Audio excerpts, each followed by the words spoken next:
We're changing things around here a little bit.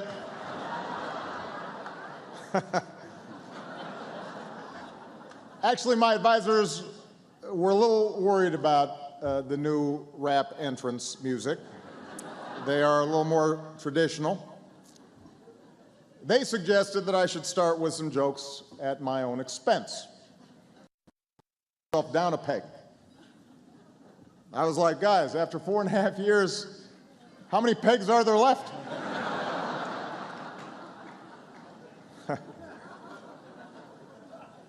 I want to thank the White House Correspondents. Ed, you're doing an outstanding job. We are grateful for the great work you've done. To all the dignitaries who are here, everybody on the dais, I especially want to say thank you to Ray Odierno, who does outstanding service on behalf of our country, and all our men and women in uniform every single day. And of course, our extraordinary First Lady, Michelle Obama.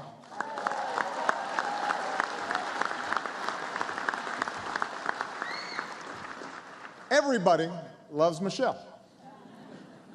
She's on the cover of Vogue, high poll numbers, but don't worry, I recently got my own magazine cover.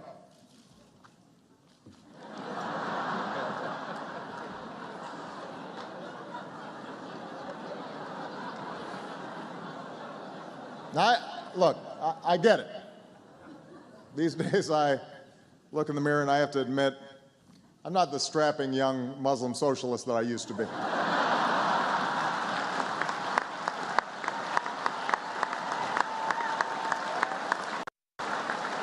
Time passes,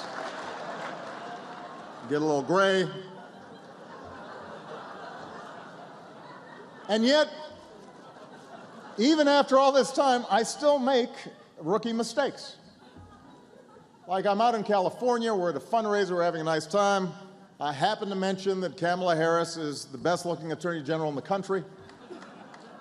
As you might imagine, I got trouble when I got back home.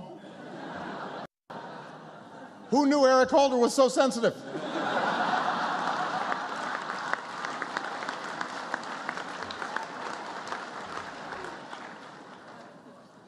And then there's the Easter egg roll, which is supposed to be just a nice, fun event with the kids. I go out on the basketball court, took 22 shots, made 2 of them. That's right, 2 hits, 20 misses. The executives at NBC asked, "What's your secret?"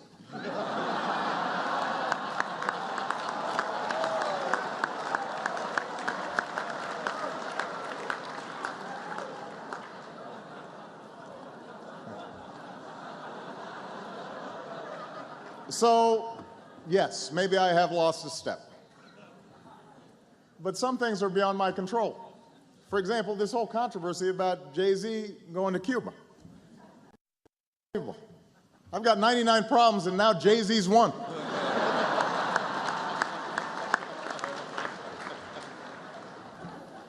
That's another rap reference, Bill. I'll let you know.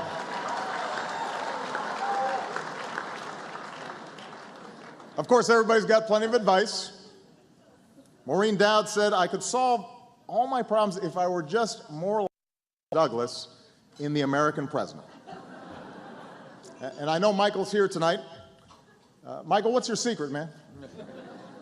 Could it be that you were an actor in an Aaron Sorkin liberal fantasy?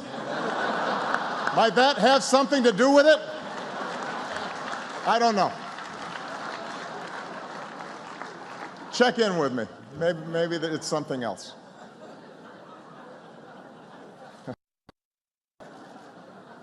Anyway, I recognize that this job can take a toll on you. I understand second term, need a burst of new energy, try some new things, and my team and I talked about it. We were willing to try anything, so we borrowed one of Michelle's tricks.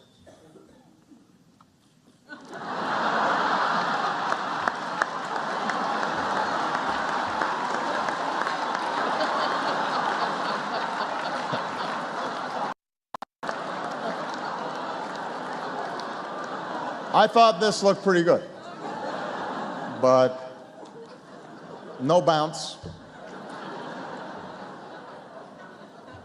Anyway, I want to give a shout out to our headliner, Conan O'Brien.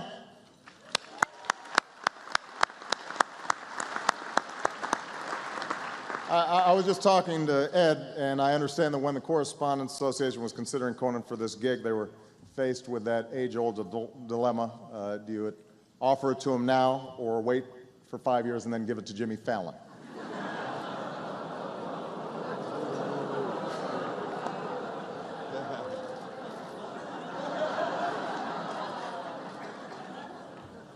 That was a little harsh. I love Conan. And of course, the White House press corps is here.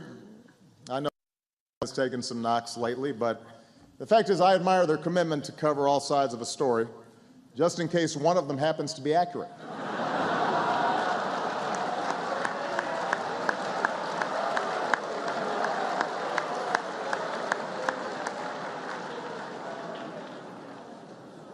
Some of my former advisors have switched over to the dark side. For example, David Axelrod now works for MSNBC, which is a nice change of pace since MSNBC used to work for David Axelrod.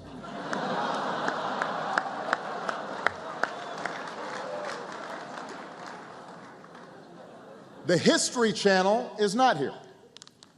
I guess they were embarrassed about the whole Obama is a devil thing.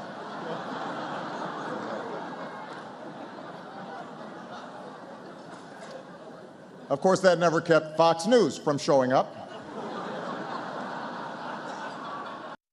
They actually thought the comparison was not fair to Satan.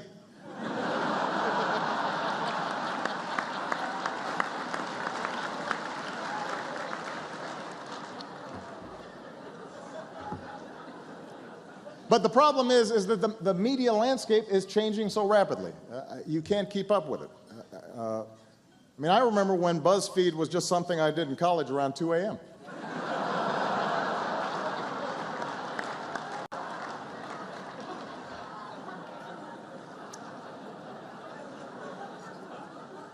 It's true.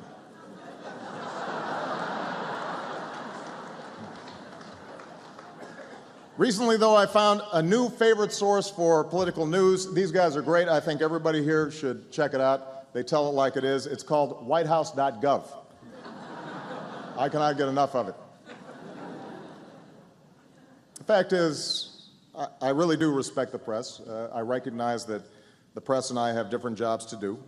My job is to be president. Your job is to keep me humble. Frankly, I think I'm doing my job better.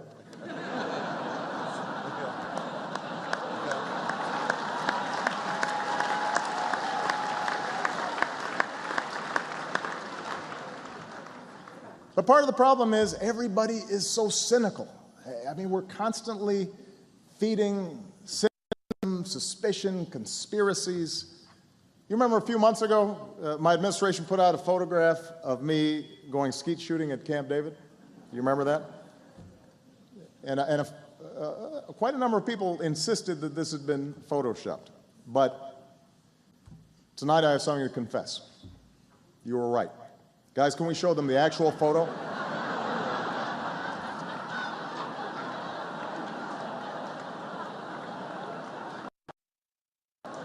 We were just trying to tone it down a little bit.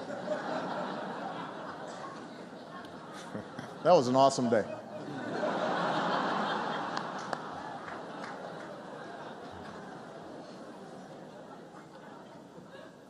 There are other new players in the media landscape as well, like super PACs. Did you know that Sheldon Adelson spent $100 million of his own money last year on negative ads? You've got to really dislike me to spend that kind of money. I mean, that's Oprah money. You could buy an island and call it Nobama for that kind of money. Sheldon would have been better off offering me $100 million to drop out of the race.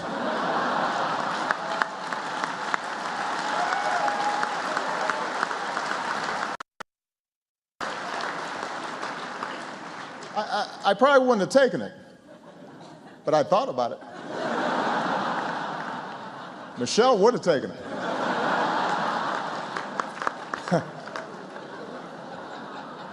You think I'm joking?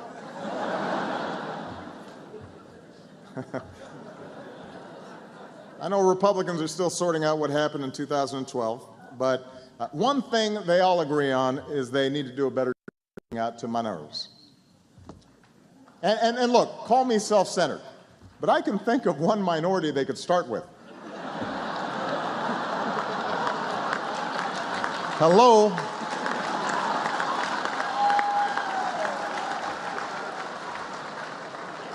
Just think of me as a trial run, you know? See how it goes.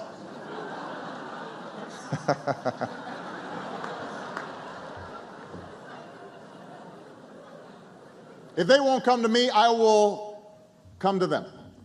Recently, I had dinner. It's been well publicized. I had dinner with a number of the Republican senators. And I'll admit it wasn't easy. I proposed a toast. It died in committee.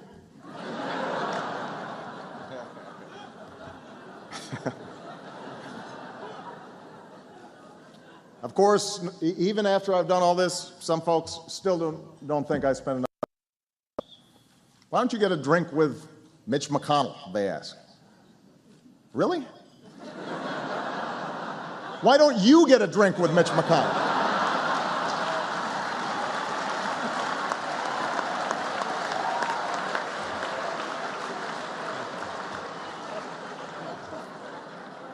I'm sorry, I get frustrated sometimes.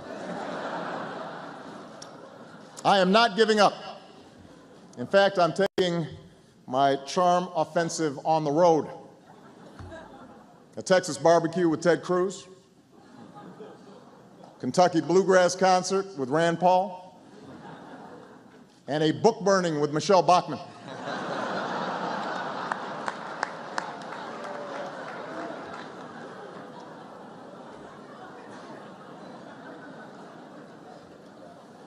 My charm offensive has helped me learn some information about what's going on in Congress.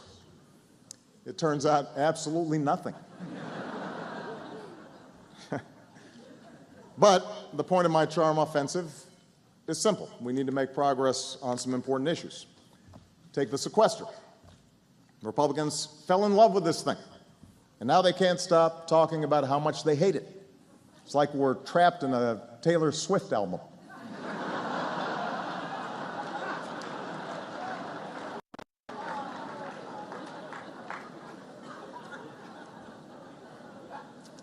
One senator who has reached across the aisle recently is Marco Rubio, but I don't know about 2016. I mean, the guy has not even finished a single term in the Senate, and he thinks he's ready to be president. Kids these days. I, on the other hand, have run my last campaign.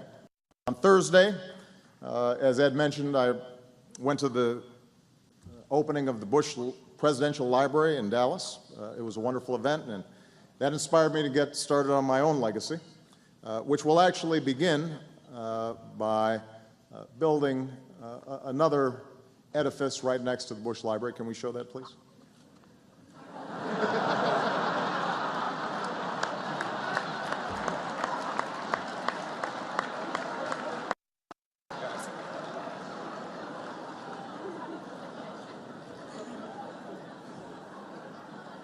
I'm also hard at work on plans for the Obama Library, and some have suggested that we put it in my birthplace, but I'd rather keep it in the United States.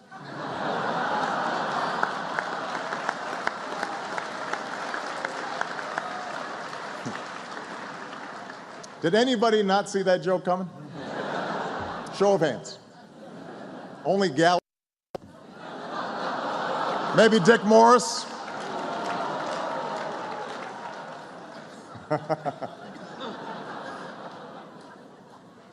Now, speaking of presidents and their legacies, I want to acknowledge a wonderful friend, Steven Spielberg, and Daniel Day-Lewis, who are here tonight. We had a screening of their most recent film, Lincoln, which was an extraordinary film.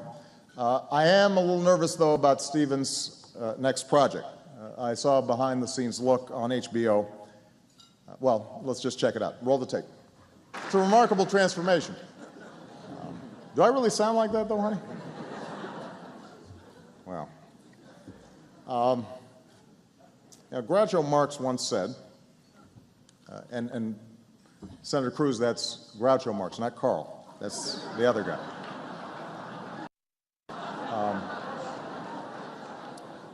Groucho Marx once told an audience, before I speak, I have something important to say. And along those same lines, I want to close on a more serious note. Obviously, there's been no shortage of news to cover over these past few weeks. And these have been some very hard days for too many of our citizens. Even as we gather here tonight, our thoughts are not far from the people of Boston and the people of West Texas. There are families in the Midwest who are coping with some terrible floods. So we've had some difficult days. But even when the days seem darkest, we have seen humanity shine at its brightest. We've seen first responders and National Guardsmen who dashed into danger, law enforcement officers who lived their oath to serve and protect, and everyday Americans who are opening their homes and their hearts to perfect strangers. And we also saw journalists at their best, especially those who took the time to wade upstream through the torrent of digital rumors to chase down leads and verify facts and painstakingly put the pieces together to inform and to educate and to tell stories that demanded to be told. If anyone wonders, for example, whether newspapers are a thing of the past, to do was to pick up or log on to papers like the Boston Globe. It's when their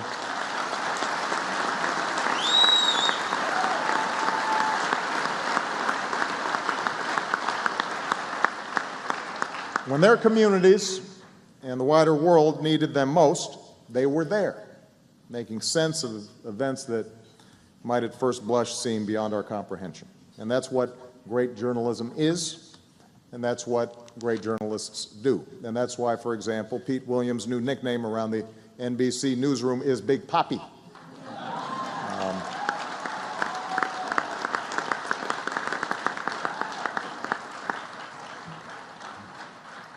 And in these past few weeks, as I've gotten a chance to meet many of the first responders and the police officers and volunteers who raced to help when hardship hits, I was reminded, as I'm always reminded when I meet our men and women in uniform, whether they're in war theater or here back home or at Walter Reed, Bethesda, I'm reminded that all these folks, they don't do it to be honored. They don't do it to be celebrated. They do it because they love their families, and they love their neighborhoods, and they love their country. And so these men and women should inspire all of us in this room to live up to those same standards, to be worthy of their trust, to do our jobs with the same fidelity and the same integrity and the same sense of purpose and the same love of country. Because if we're only focused on profits or ratings or polls, then we're contributing to the cynicism that so many people feel right now. And so